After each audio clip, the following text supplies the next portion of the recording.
नमस्कार आदाब, मैं फरदीन शेख, आप देख रहे हैं इंडिया 24 न्यूज। महाराष्ट्र के चीफ मिनिस्टर श्री उद्धव ठाकरे जी ने आज लाइव आकर ऑनलाइन मेडिकल काउंसलिंग का उद्घाटन किया। इसी के साथ उन्होंने क्या कहा, आइए सुनते हैं उन्हीं की जुबान।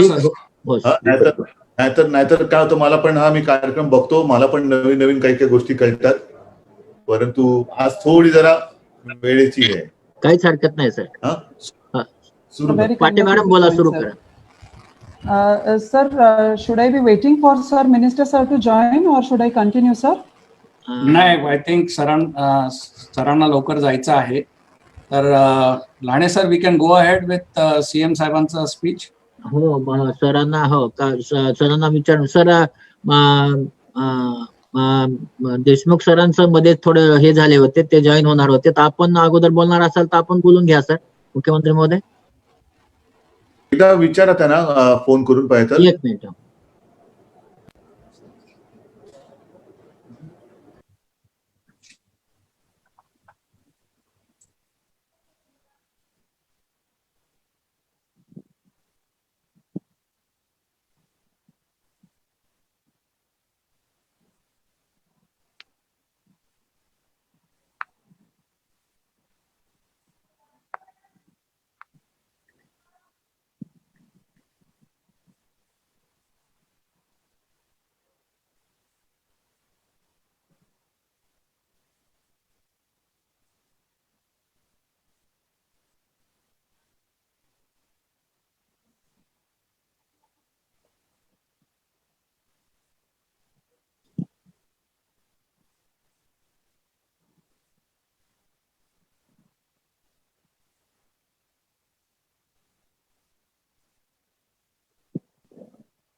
सीएम सर जॉईन झालेत रे.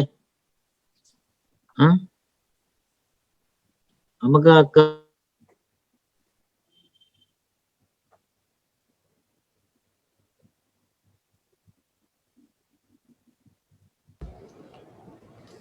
काय करू? लाने साहेब एक काम करा, आपण एक दोन मिनिटं जरा एक थोडीशी मला कल्पना आली, कोणीतरी थोडी प्रस्तावना करा. हा चालेल. पाटे मॅडम प्रस्तावना करा.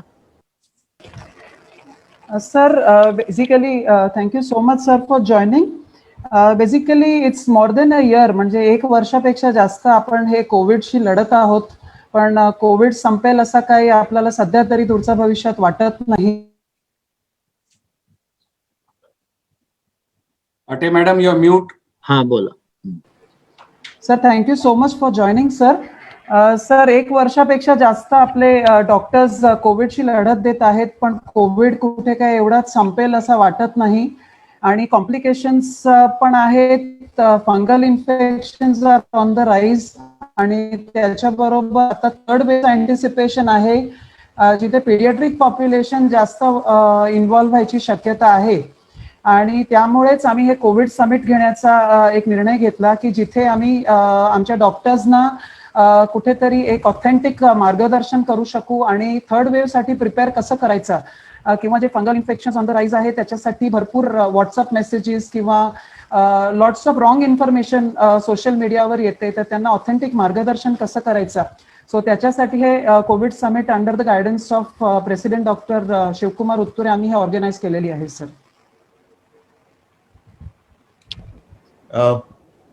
ठीक आहे, मग मी 2 मिनिटं बोलू.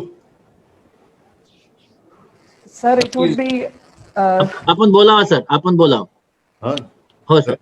मग मी मंत्री महोदयांना नंतर सांगा, त्यानंतर फोन करून क्षमा मागून त्यांची. बरं ठीक आहे. एक खरोखर चांगला कार्यक्रम तुम्ही करतात आणि माझ्या सगळ्यांना शुभेच्छा आहेत. सगळ्यांना पहिलं म्हणजे धन्यवाद देतो. आता किती डॉक्टर्स या कार्यक्रमाच्या निमित्ताने आपल्याला जॉईन झाले असतील, सगळेच्या सगळे काय मला स्क्रीनवरती दिसत नाहीयेत, पण एक थोडा वेगळा प्रयोग म्हणण्यापेक्षा वेगळा मार्ग आपण निवडण्याचा प्रयत्न करतो आहोत. गेलं वर्षभर आपण लढतो आहोत. ही लढाई कधी संपेल, केव्हा संपेल याची वाट बघतो आहोत, पण तशी काय अजून ती संपेल असं वाटत नाहीये. मला खास करून धन्यवाद तुम्हाला सगळ्यांना एवढ्यासाठी द्यायचे की गेलं वर्ष आणि हे वर्ष याच्यामध्ये एक काही फरक नक्की दिसत आहेत, जे मी यापूर्वी सुद्धा बोललेलो आहे. गेल्या वर्षी कोविडची दहशत प्रचंड होती आणि ती डॉक्टरांमध्ये सुद्धा होती. अनेकदा आम्ही सांगत होतो, आवाहन करत होतो की आपले जे जनरल प्रॅक्टिशनर्स आहेत, इतर डॉक्टर्स आहेत, त्यांनी सुद्धा आपापली क्लिनिक उघडावी की जेणेकरून आपल्याला या साथीचा मुकाबला तिथल्या तिथे करता येणं शक्य आहे. पण दहशत एवढी प्रचंड होती आणि आज जसं आपल्याला एक लसीचा तुटवडा जाणवतो आहे, तसं त्यावेळेला बेसिक गोष्टी म्हणजे आपल्याकडे सारे मास्क नव्हते, N95 नव्हते, पीपी किट नव्हते, पहिल्याच्या ह्याच्यामध्ये हँड सॅनिटायझर नव्हते. तर ह्याच्यामध्ये एक भीती किंवा दहशत असणं हे साहजिकच आहे. ती परिस्थिती आणि आताची परिस्थिती पाहिली तर आता बरेचसे डॉक्टर किंवा जवळपास सगळे डॉक्टर्स यांनी आपापले दवाखाने उघडलेले आहेत, क्लिनिक उघडलेली आहेत, नर्सिंग होम उघडलेली आहेत आणि ट्रीटमेंट सुरू केलेली आहे. हे खूप एक चांगलं महत्वाचं लक्षण किंवा महत्वाचं काम या वेळेला मला दिसतंय. आता हे दिसत असल्यानंतर जो मी एक कन्सेप्ट आणलेला आहे, संकल्पना आणलेली की माझा डॉक्टर, म्हणजे आपल्याला सर्वांना कल्पना आहे की प्रत्येक, मी ज्याला फॅमिली डॉक्टर आपण म्हणतो, फॅमिली डॉक्टर, मग तो डेंटिस्ट जरी असला तरी कदाचित अख्खं कुटुंब एका डेंटिस्टकडेच जातं. जनरल फिजिशियन म्हटल्यानंतर अख्खी फॅमिली त्याच्याचकडे जातं. पेडिट्रिशियन म्हटल्यानंतर मुलं त्याच आपल्या बालरोग तज्ञांकडे आपण कुटुंबीय घेऊन जात असतो आणि त्यांचा सल्ला, त्यांचं औषध हे आपल्याला गुणकारी असतं आणि ते आपल्याला गुण देत असतं. आता जे मला दिसते ते असं आहे की सगळेजण कंबर कसून मैदानात उतरलेले आहेत. गेल्या वेळीची लाट आणि यावेळीची लाट, म्हणजे मी कालच जेव्हा आढावा घेतला, मला आता तुमच्यासमोर यायला थोडासा उशीर झाला कारण बाजूच्या खोलीत माझी बैठक चालू होती. एकूण जर का आकडेवारी पाहिली तर गेल्या वेळेला सप्टेंबरमध्ये आपल्याकडे पीक होतं ह्या लाटेचं आणि ते पीक खालून वर गेलं होतं. आता यावेळेला आपण पुन्हा त्या पीकच्या जवळपास आलेलो आहोत, पण आत्ताचा फरक असा आहे की यावेळेला वरून खाली आपण आलेलो आहोत. आपण त्याच्या काही पटीत वर गेलो होतो. हे गेल्या वेळेचं पीक असेल तर गेल्या वेळेच्या पीकपेक्षा आता आपण काही पटीत वर गेलो आणि आता करत करत करत त्याच्यावरती आलेलो आहोत. आणि असं झाल्यानंतर गेल्या वेळेची जी एक सर्वोच्च रुग्णसंख्या होती ती आपल्या काही सणावारी नंतर आली होती. आत्ताची जी रुग्णवाढ आहे ती सणवार सुरू होण्याच्या आधीची आहे. लॉकडाऊन आपल्याला वाढवायचा नाही वाढवायचा हा निर्णय आज घ्यावा लागणार आहे. मात्र गेल्या एप्रिल पासून पुन्हा जो आपण लॉकडाऊन सदृश्य किंवा लॉकडाऊनच केलेला आहे तो आता पुन्हा अनलॉक कधी करणार, आम्हाला थोडंसं मोकळा श्वास घ्यायला कधी देणार, हे आता विचारणा व्हायला लागले आणि ते साहजिकच आहे. कोणालाही बंधनामध्ये अडकून राहणं हे आवडणारं असतं असं नाहीच, मलाही बंधने टाकायला आवडत नाहीच. पण जो समोर धोका दिसतोय तो मात्र मोठा आहे. आणि हा धोका जो आहे हा धोका गेल्या वेळेचा तुम्हाला ऐकू येते कारण तुम्ही स्क्रीनवर सगळे नाहीसे झालेत माझ्या. लहाने साहेब ऐकू येते? हो सर, ऐकू येते सर, ऐकू येते सर, सगळेच नाहीसे झालेत. ऐकू येते सर, मला ऐकू येते तुमचा आवाज. ऐकू येतं सर, आवाज ऐकू येतं. बरं ठीक आहे. आता आले तुम्ही. तर गेल्या वेळेत आणि आता आणखीन एक फरक पडले. मी थोडस डॉक्टरांशी बोलतोय. जर माझी वैद्यकीय माहिती चुकीची असेल तर आपण करेक्ट करा, कारण आपलं ज्ञान या क्षेत्रातलं मोठं आहे. मी तुमच्या सगळ्यांकडनं ऐकत मी बोलण्याचा आणि माझं निर्णय घेण्याचा प्रयत्न करत असतो. आणखीन एक मोठा फरक जो झालेला आहे तो व्हेरियंट मध्ये झालेला आहे. गेल्या वेळेचा व्हायरस आणि आत्ताचा व्हायरस ह्याच्यामध्ये फरक झालेला आहे. आत्ताचा जो व्हायरस आहे हा व्हायरस अधिक झपाट्याने पसरतोय. म्हणजे जसं युके व्हायरस होता त्याच्या बरोबरीने किंवा त्याच्या तुलनेत थोडंसं अधिक झपाट्याने पसरतोय आणि पसरताना झपाट्याने पसरतोय. मात्र त्यांनी कोणाला ग्रासलं एकदा की त्याला बरा व्हायला थोडा उशीर लागतोय.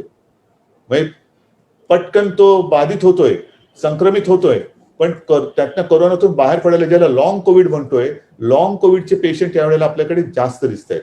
आणि हे कमी की काय म्हणून त्याच्यात आता बऱ्याच झालेल्या पेशंटमध्ये म्युकॉरमायकोसिसचे रुग्ण दिसायला लागलेले आहेत.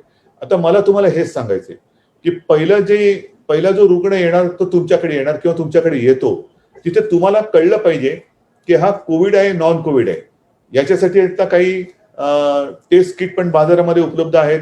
किंबहुना जर तुम्हाला संशय आला, कारण असं कोणालाच काही कळू शकत नाही, सर्दी खोकला घसा दुखणं पोट बिघडणे, जे आता पावसाळ्यात इतर ज्या काही साथी येणार आहेत त्याच्याशी बरंचसं साधर्म असणारी लक्षणं ही कोविडची आहेत. म्हणजे तुम्हाला सुद्धा प्रश्न पडणार की समोर आलेला पेशंट हा कोविड आहे की नॉन कोविड आहे. जर कोविड असेल, कोविडचा पेशंट असेल, तर त्याला तो किती सिम्प्टोमॅटिक आहे, म्हणजे माइल्ड टू मॉडरेट, मॉडरेट ते सिव्हिअर, त्याला हॉस्पिटलाइज करणं गरजेचं आहे की आपण त्याला घरच्या घरी ट्रीटमेंट देऊ शकतो. तुमची मदत जी मला पाहिजे ती यासाठी पाहिजे की त्याला पटकन ओळखणे, आणि जर घरी त्याची ट्रीटमेंट होऊ शकणार असेल तर त्याची घरी ट्रीटमेंट बरोबर मॅनेज करणं हे तुमचं काम आहे. हे मला तुमच्याकडनं अपेक्षित आहे. कारण काही वेळेला कारण नसताना रुग्ण घाबरून हॉस्पिटलमध्ये येतात, पण हॉस्पिटलमध्ये जाण्यासारखी त्यांची गंभीरता नसते किंवा तशी आवश्यकता नसते. मग काय होतं की त्यांना ऍडमिट करून घेतल्यानंतर ज्याला आवश्यकता नसते तो बेड ऑक्युपाय करतो आणि ज्याला खरंच आवश्यकता असते त्याला बेड मिळत नाही. इथे जरा आपला हा थोडासा एक विचित्र प्रकार किंवा विचित्र प्रश्न हा निर्माण होतो. तर त्यावेळेला तुम्ही फार महत्वाची भूमिका पार पाडणार आहात. तुम्ही कोविड नॉन कोविड ओळखून एखाद्याला घरच्या घरी काय ट्रीटमेंट देऊ शकतो ती देणं, आणि हॉस्पिटल मध्ये कधी न्यायचं, तो रेड फ्लॅग काय आहे ते तुम्हाला ओळखता आलं पाहिजे. की ते नंतरचे डॉक्टर सांगतीलच, मला वाटतं लहानसाहेब हे तुम्ही सगळेजण सांगाल की लक्षणं ही कोणती, म्हणजे मग पल्स ऑक्सिमीटर आलं, ते 6 मिनिट वॉक आले, हे सगळं मला वाटतं आपल्या ट्रान्सपोर्टचे डॉक्टर असतील ते सांगतील. इतर काही ब्लड टेस्ट असतील तर त्याप्रमाणे बघायला पाहिजे. तर हे ओळखून तुम्हाला त्याला घरी कितपर्यंत ठेवायचा, हॉस्पिटलमध्ये त्वरित कधी हलवायचा. कारण जसं मी सुरुवातीला म्हटलं की काही वेळेला अनावश्यक म्हणजे हॉस्पिटलमध्ये नेण्याची गरज नसताना पेशंट हॉस्पिटलमध्ये जातो, आणि काही वेळेला आवश्यकता असताना सुद्धा तो उशिरा येतो, आणि उशिरा आल्यामुळे तो दगावतो. ह्या दोन्ही गोष्टी आहेत. म्हणजे धरलं तर चावते, सोडलं तर पलटे, ज्याला आपण म्हणतोय तसं ते थोडंसं आहे. तर हे तुम्ही ओळखता आलं पाहिजे तुम्हाला की हे नेमकं कधी आहे. त्याच्यानंतर अनावश्यक औषधांचा अतिरेकी वापर हा सुद्धा एक मोठा आपल्याला ही एक मोठी डोकेदुखी होते. कारण म्युकॉरचे जे पेशंट येतात त्याच्यामध्ये शरीरातली शुगर वाढली असताना जास्त काळासाठी स्टिरॉइड देणं, इतर काही औषधं देणं हे टाळलं गेलं पाहिजे. म्हणजे रोगापेक्षा इलाज भयंकर ह्याही गोष्टी होता कामा नये. आणि काही जण हे घरच्या घरी अंगावरती काढतात. मला वाटते सर्दी खोकलाच आहे काय, तर कोविड थोडीच असेल. तसं नाही, त्याला वेळेत सांगण्याची गरज आहे, तुला कोविड झालेला आहे. एक तर घरी तुला जर शक्य असेल विलगीकरण म्हणजे वेगळ्या खोलीत राहता येणं शक्य असेल तर घरच्या घरी तू माझ्या गाईडलाईन प्रमाणे औषधे घे आणि घरी वेगळा राहा, नाहीतर तू तुझा कोविड हा कुटुंबियांना देऊ शकतो. आणि आणखीन एक महत्वाचा मुद्दा जो आहे की आता हे फंगल इन्फेक्शन जे होतंय, म्युकॉरचं होतंय, तसंच पावसाळा सुरू झाल्यानंतर इतर जे मायक्रोब्स आहेत म्हणजे इतर बॅक्टेरिया येणार, इतर व्हायरस येणार, ह्याच्यापासून सुद्धा उपचार करताना काय सावधानता बाळगायला पाहिजे हे तुम्ही लक्षात घेऊन तुम्हाला ती उपचार पद्धती ही अवलंबावी लागणार आहे. म्हणजे काय औषध दिले त्याचं पहिल्यांदी आतापर्यंतचा जो काय अनुभव आहे त्याच्यात आपण म्हणतो की ज्याला सहव्याधी आहे, कोमॉर्बिडिटी आहे, त्याच्यावरती या विषाणूचा जास्त घातक दुष्परिणाम होतो. मग त्याची कोमॉर्बिडिटी लक्षात घेऊन या कोविडसाठी आता काही औषधं आपल्याकडे येत आहेत, काही येऊ घातलेत, काही आलेली आहेत, काही हातामध्ये आहेत, पण त्याचे साईड इफेक्ट कशावरती होतील, किडनी ज्याची बरोबर नसेल त्याला कोणतं औषध देऊ नये, कार्डियक प्रॉब्लेम कोणाला असेल, डायबिटीस कोणाला असेल, ओबेसिटी कोणाला असेल, तर त्याच्याप्रमाणे आपण काय औषध दिलं तर त्याच्यावरती काय दुष्परिणाम होईल, मग तो अधिक गंभीर होईल का, स्टिरॉइड दिल्यानंतर काय होईल, कारण स्टिरॉइड जास्त काळ दिल्यानंतर इम्युनिटी लेवल कमी येते, मग आणखीन काय होईल का. तर ह्या सगळ्या गोष्टींचा विचार करून एक पहिली जी फळी आहे, पहिलं सैन्य, माझं मत तर असं आहे की कोविडचा पेशंट वेळेत ओळखला पाहिजे, त्याच्यापासून त्याचं कुटुंब वाचवलं पाहिजे, त्याला तर वाचवलंच पाहिजे, पण प्रसार हा त्याच्या कुटुंबियांना होता कामा नये. कारण अनेकदा मी तुम्हाला सांगितलं की आता जी तिसऱ्या लाटेची शक्यता आहे ती लहान मुलांमध्ये येईल का, येईल न येईल हा एक अंदाज आहे, पण लहान मुलांमध्ये कोणाच्या मार्फत येईल. जसं पहिल्या लाटेत आपण सांगत होतो की मी सुरक्षित तर माझं कुटुंब सुरक्षित. साहजिकच आहे, पहिल्या लाटेच्या वेळेला ज्येष्ठ नागरिकांना याचा धोका जास्त होता कोविड बाधितांपासून, तसंच जर आता वयाचं अनुमान लावलं तर कोविड बाधित जर कुटुंबियातलं एक कोणतरी असेल तर त्याच्यापासून मुलांना हा कोविड होण्याची जास्त शक्यता आहे. म्हणजे पहिल्यांदा आपल्याला कोविड होऊ न देणं, आपण कोविड पासून 2 हात लांब राहणं हे सगळ्यांनी अंगीकारलं पाहिजे. तर ते सुद्धा एक तुम्हाला सगळ्यांना सांगावं लागेल की ज्याला कोविड झाला असेल त्याला घरी जर जागा नसेल तर त्यांनी कोविड केअर सेंटरमध्ये जाणं हे त्याच्या दृष्टीने आणि त्याच्या कुटुंबियाच्या दृष्टीने फार गरजेचं आहे. आणि त्याचबरोबरीने औषधाचा अनाठायी आणि अतिरेकी वापर हा टाळला गेलाच पाहिजे. कृपा करून घरच्या घरी जसं आता रेमडेसिवीर तर त्या यादीतनं बाहेरच काढलेलं आहे. मधल्या काळामध्ये रेमडेसिवीर पण काही ठिकाणी घरी किंवा कुठल्या क्लिनिकमध्ये वगैरे असे दिले जात होते. तर तो एक भाग. म्युकॉरमायकोसिसच्या बद्दल कशामुळे ते डॉक्टर भूमकर असतील तर ते डॉक्टर भूमकर साहेब आपण सांगालच, पण ट्रीटमेंट देताना काय आपण खबरदारी घ्यायला पाहिजे की जेणेकरून आपण म्युकॉरचे पेशंट किंवा म्युकॉरचा हा जो रोग आहे तो वेळेत आवरू शकू. तर अशा बऱ्याचशा काही गोष्टी आहेत. मला असं वाटतं तुम्ही सगळेजण सुज्ञ आहात, तुम्ही सगळेजण आता मैदानात उतरलेला आहात आणि म्हणून मी तुम्हाला सगळ्यांना जनतेच्या वतीने माझा डॉक्टर, माझे पण ज्याला म्हणतो ना त्याच्यावरती जास्त विश्वास असतो. म्हणजे तज्ञांचा जरी सल्ला घेतला तरी तो तुमच्याकडेच येतो की मी अमुक स्पेशलिस्ट कडे गेलो होतो, त्याने मला हे औषध घ्यायला सांगितलं, घेऊ की नको. तर हा तुमचा सल्ला जो आहे तो फार लाख मोलाचा आहे आणि तो लाख मोलाचा सल्ला देण्यासाठी तुम्ही समर्थ आहात. तुम्हाला कधी कोणतीही शंका, कोणतेही प्रश्न या कोविडच्या निमित्ताने असतील तर मला असं वाटतं त्याच्यासाठी लहाने साहेब आपण एखादं काहीतरी प्लॅटफॉर्म किंवा काही ह्या गोष्टी तयार केलेल्या असतीलच. अजिबात प्रश्न विचारायला संकोचू नका. अजिबात कोणताही प्रश्न तुम्हाला वाटला तरी त्याच्याकडे दुर्लक्ष करू नका. कोविडचा पेशंट वेळेमध्ये ओळखा, त्याला घरी ट्रीटमेंट देताना आवश्यकतेनुसारच तेवढीच औषधं द्या, त्याच प्रमाणात औषध द्या. रेड फ्लॅग कोणता आहे ते ओळखा. त्याला हॉस्पिटलमध्ये कधी न्यावं लागणार आहे त्यावेळेला तत्काळ तो हॉस्पिटलमध्ये नेला गेला पाहिजे. आणि आणखीन एक महत्वाची गोष्ट, त्याचाही डेटा मला असं वाटतं असणं गरजेचं आहे. तो म्हणजे कोविड पॉझिटिव्ह पेशंट जरी तुमच्याकडे आला किंवा आपल्या कुठल्या कोविड केअर सेंटरमध्ये गेला तर त्यांनी कोणतं वॅक्सिन, किती डोस घेतले होते आणि कधी घेतलं होतं ह्याचा एक डेटा आपल्याला पाहिजे. कारण वॅक्सिन दिल्यानंतर खरंच त्याची एफिकसी काय आहे ह्याची नोंद ही आपल्याला करणं गरजेचं आहे. हे सगळं मी तुम्हाला का सांगतोय, पहिल्या दिवसापासून आपण एक सुद्धा केस ही लपवलेली नाही. ती एवढ्यासाठी की 100 वर्षापूर्वी आपल्याकडे स्पॅनिश फ्ल्यू ही एक साथ जगभर आली होती. त्याचे फारसे काही डिटेल आपल्याकडे नाहीयेत, पण फोटो जे आहेत ते हेच आहेत. मास्क वापरून म्हणजे रुमाल बिमाल बांधून लोक फिरतानाचे फोटो आहेत. अजूनही 100 वर्षानंतर आपल्या हातामध्ये एक महत्वाची ढाल हीच आहे. पण आणखीन 100 वर्षानंतर पुन्हा साथ अशी येऊ नये, पण जर का दुर्दैवाने आली तर ही साथ महाराष्ट्रामध्ये कुठपर्यंत गेली होती, किती प्रमाणात गेली होती, महाराष्ट्राने त्या वेळेला काय खबरदारी घेतली होती, काय डेटा आपल्याकडे उपलब्ध आहे, कोणती लस, कोणत्या प्लॅटफॉर्मची लस तिकडे आपल्याला प्रभावी ठरली होती, तिला किती या म्युटेशन किती झाले होते, किती म्युटेशननी काय दाद दिली होती, ह्याचा सगळा एक डेटा हा आता तर या लाटेतून बाहेर पडायला पाहिजेच, हा रोग थोपवायला पाहिजेच.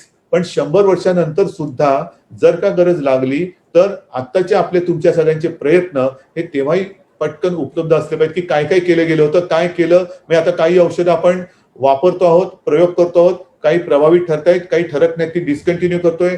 ह्या अशा सगळ्या गोष्टी ह्याची नोंद पाहिजे. आणि म्हणून आपल्याकडे येणारा पेशंट हा वॅक्सिनेटेड आहे का, कोणतं वॅक्सिन त्यांनी घेतलेलं आहे, किती डोस घेतलेले आहेत, किती दिवस झालेले आहेत, आणि जर शक्य असेल आणि तो लवकर आला असेल तर अँटीबॉडी पण त्याच्यात आहे का. म्हणजे अँटीबॉडी वॅक्सिन दिल्यानंतर झाली होती आणि तरी त्याला वॅक्सिन झाला, मग तो माइल्ड झाला का मध्यम झाला का गंभीर झाला, हे मला असं वाटतं आपल्याकडे त्याची नोंद असणं हे गरजेचं आहे. असो, मला जेवढं कळतं तेवढं बोलण्याचा प्रयत्न मी करत असतो. हे सगळं आपल्याकडनंच थोडंसं ज्ञानाचे जे काही थोडेफार मला मिळालेले सल्ले आहेत त्यातनं मी बोलतो आहे. असं कृपा करून समजू नका की मी आपल्याला काहीतरी शिकवतोय, पण मला वाटतं की काही ज्या गोष्टी आता आवश्यक आहेत त्या आपल्याला करणं गरजेचं आहे. आणि म्हणून आपण सगळेजण मैदानात उतरल्याबद्दल तुम्हाला सगळ्यांना मी धन्यवाद देतो. लहाने साहेब, आता पुढे आपलं कार्यक्रम चालू ठेवून द्या. या डॉक्टर मंडळींचे काही प्रश्न असतील, काही सूचना असतील तर त्या पण घ्या. आणि एक गोष्ट आणखी सांगतो की गेल्या वेळेला आणि यावेळेला आपल्याला ऑक्सिजन प्रचंड प्रमाणात लागला. आपल्याला राज्यात जेवढा उत्पादन करतो त्याही पेक्षा 500 मेट्रिक टन ऑक्सिजन बाहेरून आणावा लागला. ती वेळ पुन्हा येऊ नये म्हणून माझा प्रयत्न आहे की जी काही छोटी आपली हॉस्पिटल किंवा नर्सिंग होम असतील इकडे आवश्यकतेनुसार छोटे जर ऑक्सिजन प्लांट लावले आणि प्रत्येक छोटी हॉस्पिटल जर का आपण स्वयंपूर्ण करू शकलो ऑक्सिजनच्या बाबतीत, तर उद्या एक जो काय आपला अंदाज आहे तिसऱ्या लाटेचा, त्या तिसऱ्या लाटेचा मुकाबला करायला आपण सज्ज असो. सर्वांना पुन्हा एकदा मी धन्यवाद देतो, सगळ्यांना शुभेच्छा देतो आणि इथेच थांबतो. जय हिंद, जय महाराष्ट्र. आदरणीय सर, थँक्यू व्हेरी मच. उत्तरे साहेब किंवा कोणी सरांचे आभार मानून घ्या. नाही ऐका, आभार वगैरे मानू नका. मला तुमचे आभार मानायला पाहिजे. तुम्ही या लढाईमध्ये काम करता, मी तुमचे आभार मानतो. माझे आभार वगैरे मानण्याची गरज नाही. फक्त मला निघण्याची आता परवानगी द्या. कामकाज तुम्ही चालू ठेवा. हा sir, sir, can you please announce this? Hello sir, can you please announce this summit to be open sir? Inaugurate please कराल सर? मी आता या चर्चासत्राचं उद्घाटन झालं असं जाहीर करतो आणि नक्कीच मला खात्री आहे की या चर्चासत्रातून भावी संकट हे आपण थोपवण्यासाठी मार्ग दिसेल आणि आत्ताचं संकट, ज्या संकटात आपण सापडलेलो आहोत त्या संकटातून बाहेर पडण्याचा मार्ग दिसेल अशी अपेक्षा करतो. पुन्हा एकदा सगळ्यांना शुभेच्छा देतो. Jai Hind, Jai Maharashtra. Thank you sir. Thank you for coming and joining. Thank you sir. Sir गेले वाटतं सर. नाही, काय बोलायचंय का? हो सर, मी डॉक्टर उत्तुरे, प्रेसिडेंट. एवढंच, म्हणजे तुम्ही यायच्या अगोदर माझं स्पीच झालं होतं.